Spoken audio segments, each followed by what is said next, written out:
हे guys, welcome to another blog. आज हामी जाँदैछौँ दोलखा र रामेछापको सिमानामा रहेको सैलुङ। त्यहाँ चाहिँ एउटा डाँडामा 100वटा साना साना थुन्काहरू छन्। यो ठाउँ चाहिँ प्राय जसोहरूलाई थाहा छैन। माथि माथि सैलुङ्गेमा चौरी डुलाउनेलाई जतिको फेमस हुन सकेन यो ठाउँ। हामी चाहिँ अहिले डोलाघाट पुग्न लागेको छौँ। यहाँबाट चाहिँ एकजना बच्चा खसेर बच्चाको मृत्यु भएको रहेछ।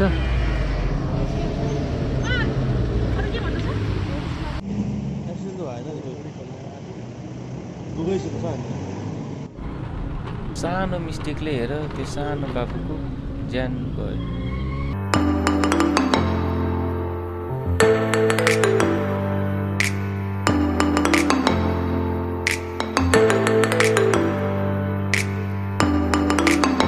मुडे बजारबाट लगभग 14 किलोमिटर आइसकेपछि अहिले हामी देउराली आइपुग्यौँ। अब हामीलाई चाहिने घाँस बाँस कपास सबै हामीले बोकेको छौँ। अब यतै कतै एकान्त ठाउँमा आज हामी बास बस्छौँ।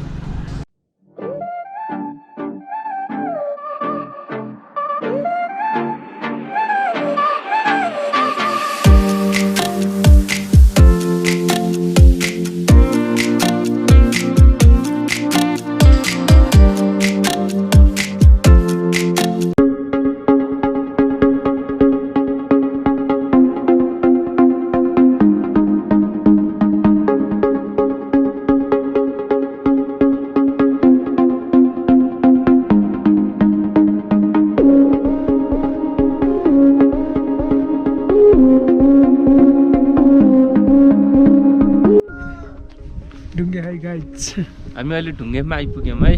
पछाडि ढुङ्गाको रोडबाट ढुङ्गे छ।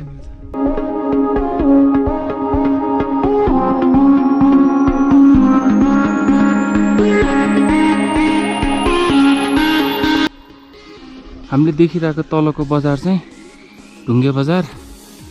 हामी यो ढुङ्गे बजारबाट चाहिँ बाइक त्यहाँ राखेर हाइकिङ गर्दै माथि चढेर आयौँ।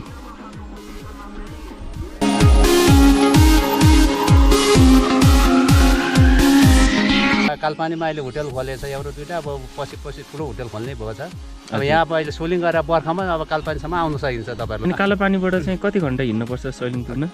कालपानीबाट सैलुङ जानुलाई तपाईँहरूलाई अब हिँड्नेलाई अब आधा घन्टा हो, नहिँड्नेलाई 1 घन्टा लाग्छ। आरामले है बस हेर्दै जाँदाखेरि है तल अब मन्दिरहरू, अब महादेवथान छ, धर्म द्वार, अब त्यो पाप द्वार, यस्तो छिर्ने मन्दिरहरू तल अब घुम्दै जाँदाखेरि अब तपाईँहरूलाई 1 घन्टा चाहिँ लाग्छ भनौँ न।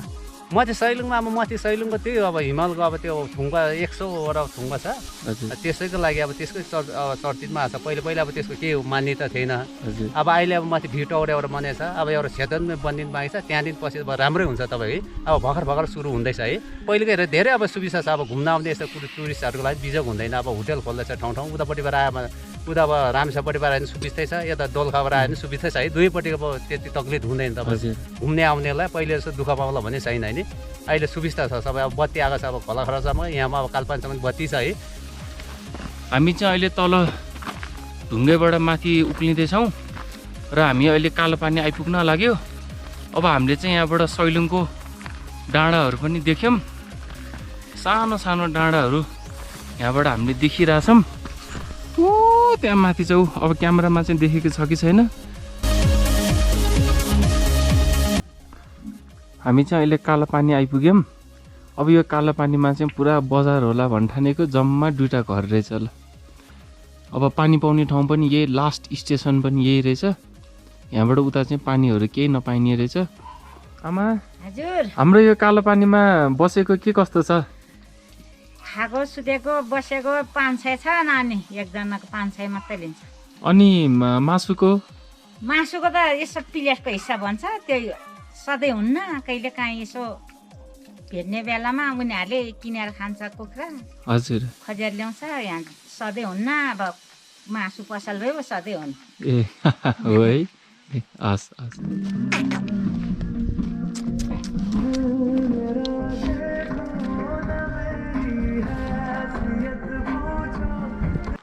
कालापानीबाट अलिकति माथि आइसकेपछि यहाँनिर चाहिँ एउटा रातो कलरको गेट छ। अब बाइक चाहिँ यहीँसम्म मात्र आउने रहेछ। यहाँबाट चाहिँ ट्रेकिङ गरेर हामी जानुपर्ने रहेछ। फाइनल्ली हामी सैलुङको 100वटा थुम्चो भएको ठाउँमा आइपुग्यौँ। अब स्टार्टिङमा चाहिँ हामीले यहाँबाट 2टा देखिँदो रहेछ। अब हामी यहाँबाट अगाडि बढ्छौँ।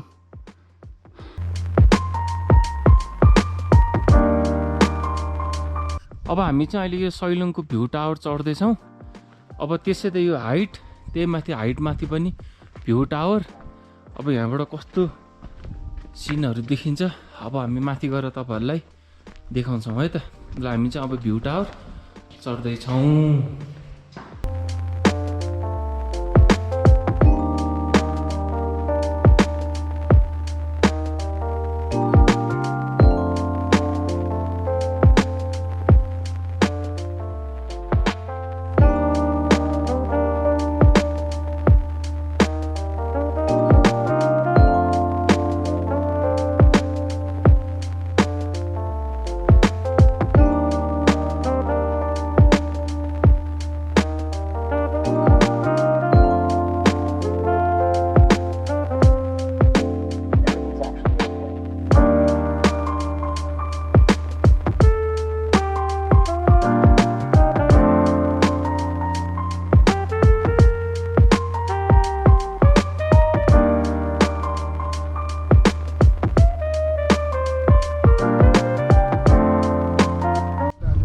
Hello guys, good evening. अहिले चाहिँ हामी सैलुङको डाँडामा आइपुग्यौँ। अब यहाँ आएर चाहिँ हामीले टेन्टहरू हालिसक्यौँ। अब यहाँ चाहिँ एकदम बेसरी हावा चल्ने रहेछ। अब बेलुका यसो चिसो नहोस् भनेर आगो सागो बाल्नको लागि अब यसो यहाँ दाउराहरू हामी खोज्न जान्छौँ। अब पानीको चाहिँ सुविधा नभएको कारणले हामीले चाहिँ तल कालो पानीबाट पानी अलिकति ओसारेर पानी माथि लिएर आएको छौँ। अब तलको दाइहरूले चाहिँ अब माथि यो सैलुङको डाँडामा बस्दाखेरि चाहिँ अलिकति रिस्क हुन्छ, जङ्गलतिरबाट यसो जनावरहरू आउन सक्छ भनेर भन्दै हुनुहुन्थ्यो। अब केही गरी जनावर आइहाल्यो भने तपाईँहरूलाई चाहिँ हामी यहाँ चाहिँ यस्तो खालको जनावर आउँदो रहेछ भनेर यसो भिडियो खिचेर हामी देखाउँछौँ नि है। फोटो नि खिचौँ ल। ल अब हामी यसो दाउरा साउरा खोज्न जान्छौँ। घाम अस्ताउन लाग्यो। अब अहिले चाहिँ बेलुकाको 5 बजेको छ। घाम ठ्याक्कै हाम्रो सिधा अस्ताउनै लागिसकेको छ। ल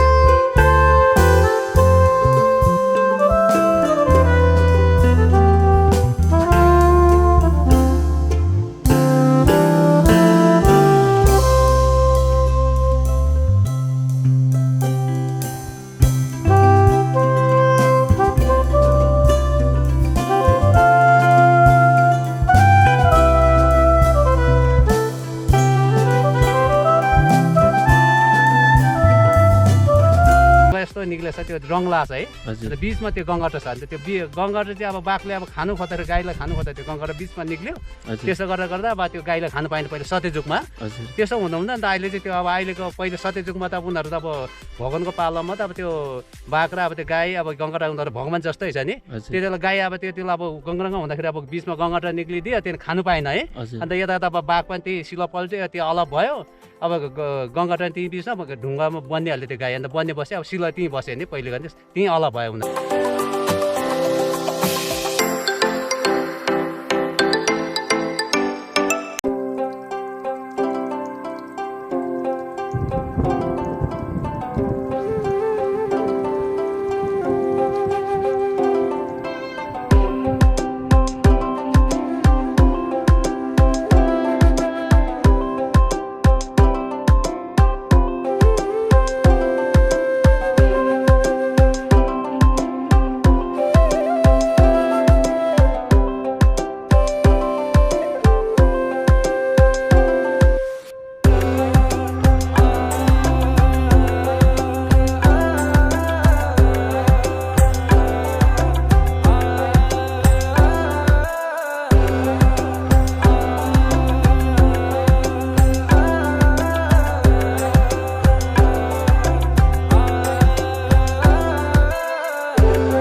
गाइस अब चाहिँ हामी सैलुङबाट तलतिर झर्दैछौँ।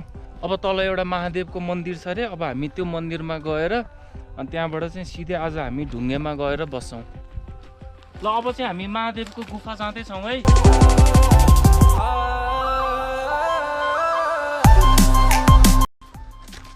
महादेवको मन्दिरमा एकचोटि दर्शन गरेर आउँ भनेर त्यहाँ माथि देखाएको एरो अनुसार हामी तलतिर यसो झरेको थियौँ। अब यहाँ गोरेटो बाटोहरू टन्नै रहेछ। कता हो हरायौँ हामी त। अब माथि फर्किने कि दर्शन गरेर मात्रै जाने के गर्ने भयो। बाटो त हामी साँच्चीकै हराएको रहेछ। ल यहाँ आएर हाम्रो बाटो चाहिँ दैहिँडो भयो। फाइनल्ली अहिलेको बाटो फर्केर हामी फेरि माथितिर आयौँ। अब अहिले चाहिँ हामीले महादेवको मन्दिर देख्यौँ।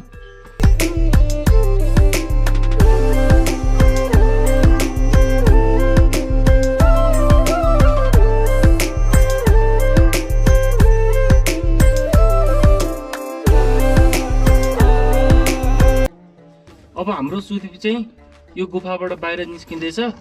अब बाहिर निस्किन्छ कि निस्किँदैन हामी हेरौँ है त।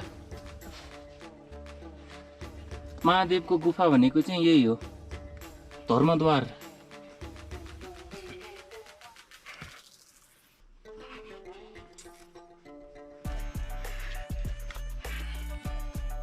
वाउ, कङ्ग्रेचुलेसन सुदीप, बाहिर आयो तिमी। बल्ल तल निस्केर लास्ट गाह्रो रहेछ। गाह्रो छ है, त्यतिकै धुलो भयो। सुदीपले गुफाभित्र छिरेर बाहिर पनि निस्क्यो। अब चाहिँ हामी आज यहाँबाट गएर ढुङ्गेमा गएर बस्छौँ अनि त्यहाँबाट भोलि चाहिँ हामी काठमाडौँतर्फ लाग्छौँ।